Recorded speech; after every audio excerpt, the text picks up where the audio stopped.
Salve aí, corredores! E salve, corredoras! Hoje nós vamos fazer um trabalho aqui de introspecção e de... Como chama isso na vida, nesses... Como chama aquele que você volta em vidas passadas? Regressão. Regressão. Hoje nós vamos fazer um trabalho de regressão. Acho que eu errei feio. Nós vamos fazer um trabalho de regressão. E eu não vou hipnotizar o Gustavo. Não, hoje é sem hipnose. Mas é como se fosse uma sessão de terapia. Né? Se você pudesse voltar atrás, lá quando você começou a correr. Se você está começando a correr agora, é a sua chance de ouvir essas experiências e fazer diferente. Ou então se você começou a correr agora, 2, 3 anos, 1 ano, 6 meses, né? Você está construindo a sua história de corredor. Então a gente tem... a Debs tem mais do que eu, porque ela é bem mais velha que eu e ela corre há mais tempo que eu. Eu tenho 10 anos de corrida, 10 anos, é verdade. Não, eu vou deixar bem claro que eu tenho menos de 1 ano a mais que ele, mas tudo bem. Claro que não parece, né, gente, que eu pareço muito mais nova que o Gustavo. Tia, vamos lá. Eu não tenho um sedã, eu não tomo Scott e eu não uso camisa xadrez. Camisa xadrez é moderno. É. Minha camisa xadrez é moderna. Camisa xadrez também. e meia preta. Olha, gente, filma esse negócio aqui. Não dá. É muito tio, cara. Já foi. Tá bom. Vai, vamos lá, volta ao Isso assunto. pra dizer o seguinte. que nós eu somos tenho jovens. 10 anos de corrida. Debs já tem quase 30 de corrida. Quantos anos você tem de corrida? Eu, desde 2004.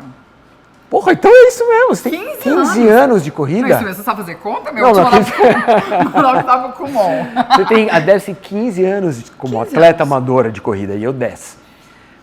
Se você pudesse voltar atrás, no meu caso 10 anos, no dela 15, o que você faria diferente? O que você mudaria e que acarretaria numa mudança na corredora que você é hoje? Tá. Uma coisa importante, que eu sempre gosto de falar. Presta atenção no que a gente vai falar. Presta atenção nos comentários, porque sempre os comentários meus Sim, são muito são enriquecedores. são férteis. E aprenda com a experiência do outro. Porque, gente, não tem coisa pior do que você fazer uma coisa e você fala assim, nossa, eu vi no programa do Gustavo, que é verdade, ele se ferrou por causa disso. Eu poderia ter feito diferente. Então, Sim. aprende com a experiência. Então, vamos lá. Começa por você, vai. Começa por mim? Por você. O que Tá bom. você faria diferente? O que eu faria diferente? Eu teria feito mais provas de 10 km. Porque o que aconteceu? Quando eu comecei a correr, já contei aqui, eu comecei com uma prova de 10, né? Porque eu não sabia nada de corrida, fui lá com uma prova de 10. E aí, eu gostei, mas aquilo pra mim era muito sufoco, sabe? Eu sempre gostei primeiro de dar uma aquecidinha e depois entrar naquela zona ali. E aí, quando eu fiquei sabendo da meia maratona, eu falei, cara, eu acho que é essa distância aí que vai ser boa pra mim. E aí eu fiz, tipo, 2 provas de 10, uma Gonzaguinha, que é 15 km. 15. E aí foi pra minha maratona. Então eu nunca fiz uma prova de 5. Então eu teria feito mais provas de 10 km. Menores, provas menores. Porque eu acho que isso, hoje eu entendo que você estar rápido na prova de 10 te faz correr melhor as provas de longas distâncias. Sim. Então isso eu faria diferente. O que mais? Não, mas a gente pode fazer tipo um bate-bola. Você quer um ping-pong? Ele sabe de várias Não, coisas. eu teria feito mais meias maratonas antes de fazer a minha primeira maratona. Porque eu me inscrevi para a minha primeira maratona, eu tinha 3 meses de corrida. Eu era corredor há 3 meses. É verdade. Então, eu fiz a minha inscrição, tá certo que a maratona foi só no final, eu fiz a inscrição em janeiro e a minha maratona só foi em novembro. Mas, então eu tive esse tempo para treinar, só que eu só encaixei 2 meias maratonas nesse processo. Então assim, eu não consegui me apaixonar pela meia maratona antes de fazer a minha maratona.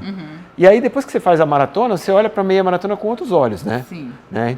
Eu não tive aquele tempo de, curtir a meia maratona, de fazer, sei lá, 4, 5 provas, ver a progressão, ver o ganho de performance. Exato, pra você melhorar o tempo. Melhorar Isso o é uma tempo. coisa que hoje eu sempre falo, quando as pessoas me perguntam, o que você acha? Eu quero me inscrever para fazer minha primeira maratona. Tá bom, mas quantas meias você tem? Você já chegou nesse patamar? Não só, e eu falo isso, que eu faria mais provas de 10, não só por, sabe, vamos melhorar o tempo e tal, mas para o meu corpo adaptar, entendeu? Porque eu senti muito isso, assim, por exemplo, minha primeira meia, eu acho que eu fiquei uns 3 dias sem andar.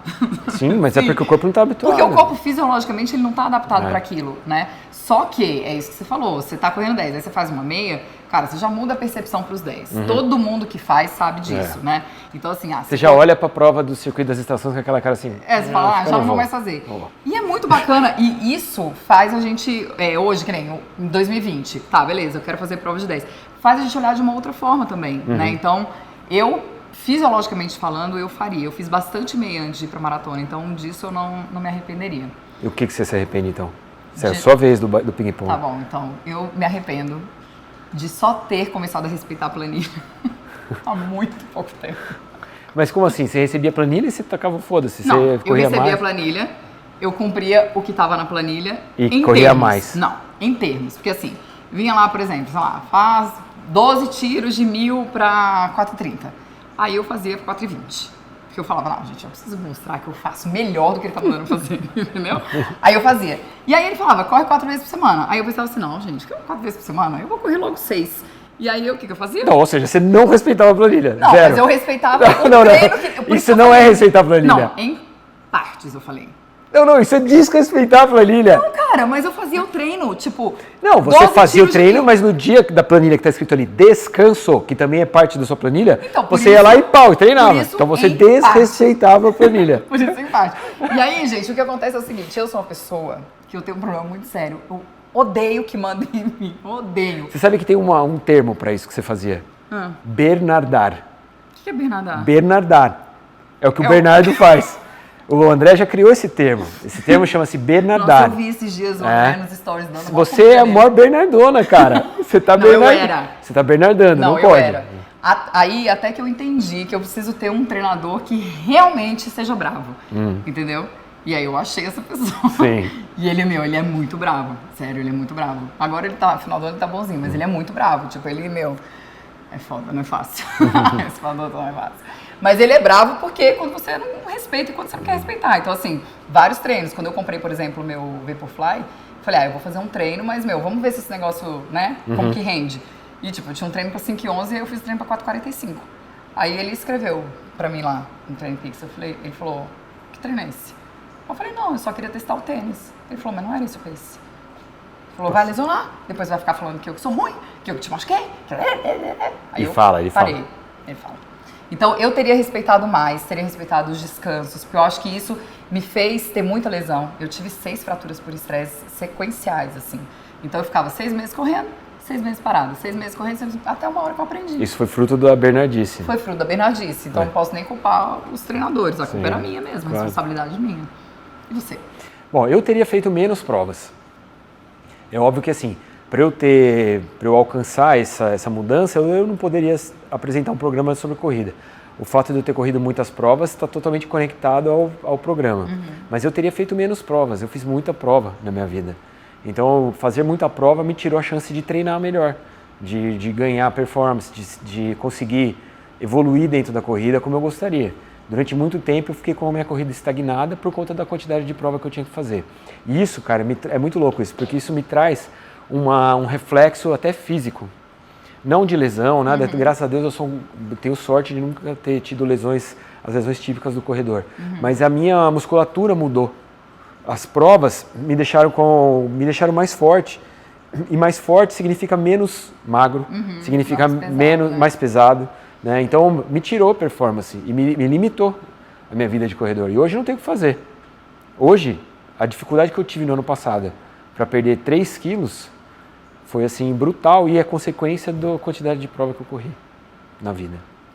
Tá, mas isso foi em função do seu trabalho. Sim, mas eu me arrependo porque assim, isso atrapalha a minha performance, atrapalha o que eu gostaria de extrair da minha corrida hoje.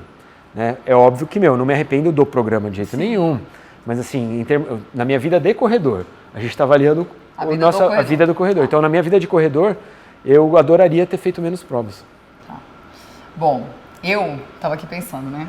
Eu me arrependo, eu acho, de ter dado um tamanho para a corrida maior do que ela realmente tinha na minha vida. Então, isso eu já contei uma vez aqui, mas eu acho que até 2013, comecei a correr em 2004, minha corrida tinha um tamanho na minha vida desproporcional.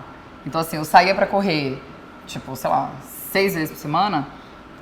A Duda tinha 2 anos, era tipo, vai pra USP, 7 horas da manhã, fica ali no carrinho, largava com os professores da assessoria, ia dar minha corrida e tal, e voltava. Então, hoje, né, por exemplo, quando ela tinha 4 meses, eu descia, ela dormia, eu não tinha dormido a noite inteira, bem louca, aí colocava tênis, não sei o que, descia pra esteira do meu prédio com ela no carrinho, ligava a esteira e ficava correndo até ela acordar. Então, assim, eu acho que eu não daria mais essa proporção, sabe? Porque me custou muita coisa. Então, assim, me custou um tempo com ela que, tipo, hoje não volta mais. Então, hoje eu procuro aproveitar, mas é um tempo que não volta mais, né? Então, me custou um tempo com ela, me custou um tempo, enfim, com a minha família, meu casamento, sabe? Tipo, me desconectei muito da minha família por causa da corrida. Então eu acho que eu diminuiria essa importância. Mas eu tava almoçando agora antes de vir pra cá com um amigo meu, que ele é tipo a gente, assim. Então, assim, ele é uma pessoa que ele tem que controlar a intensidade conscientemente. Né? A gente tava falando sobre levantar bandeiras e tal.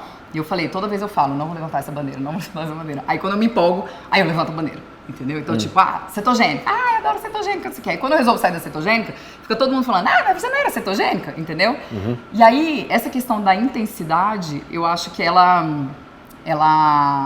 faz parte de você. Ela faz parte de mim, mas é uma coisa que eu tenho que controlar. Então, por exemplo, quando eu voltei de Nova York, eu voltei super animada.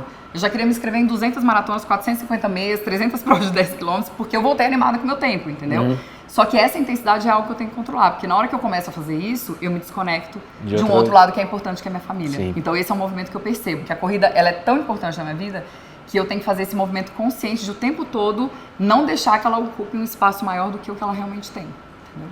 Você sabe que o meu arrependimento, próximo, não é um arrependimento, mas tem muito a ver com o seu. Eu lamento, não me arrependo, mas lamento não ter trazido as pessoas que fazem parte da minha vida, as pessoas que eu amo, da minha família, os meus amigos, antes para o mundo da corrida. Eu demorei para fazer isso. E quando você demora para fazer isso, você acaba praticando a corrida de uma maneira solitária e tirando as pessoas que você gosta desse convívio. Uhum. Eu demorei para entender que seria muito legal que as pessoas participassem. Então, demorei para trazer a Thaísa para correr comigo, demorei para correr a primeira vez com o João, que hoje tem 18 anos, já podia tá correndo comigo há bastante tempo, né? Demorei a ter essas experiências como as que eu tenho hoje com o Zaca, por exemplo, de ver ele correr uma prova, de estar do lado dele. Isso eu acho que é a parte mais legal da corrida, que eu encaro como a parte mais legal da corrida hoje, mais até do que os ganhos de performance, de você fazer seus melhores tempos, etc. Eu acho que esse é o lado mais bacana, porque eu consigo agregar tudo, né, nesse momento. Sim. Né? Então é um momento que eu estou perto de família, de amigos e estou trabalhando também. Então, para mim, eu demorei para entender isso. Então, não é que eu me arrependo, mas eu lamento. Lamento. Uhum. Tá bom? Tá bom, né? E você? O que você se arrepende de ter feito? O que você faria diferente? O que você lamenta? O que você lamenta, né? Não ter feito ou ter feito? E como você acha que você seria hoje se você tivesse feito diferente? Coloca aí embaixo. Queremos saber. Beleza? Deitamos no divã. Foi hoje, bom, né? Sabe quem teve essa ideia dessa pauta? Não foi a Debs, tá? Só pra te falar. A gente se vê semana que vem. Tchau.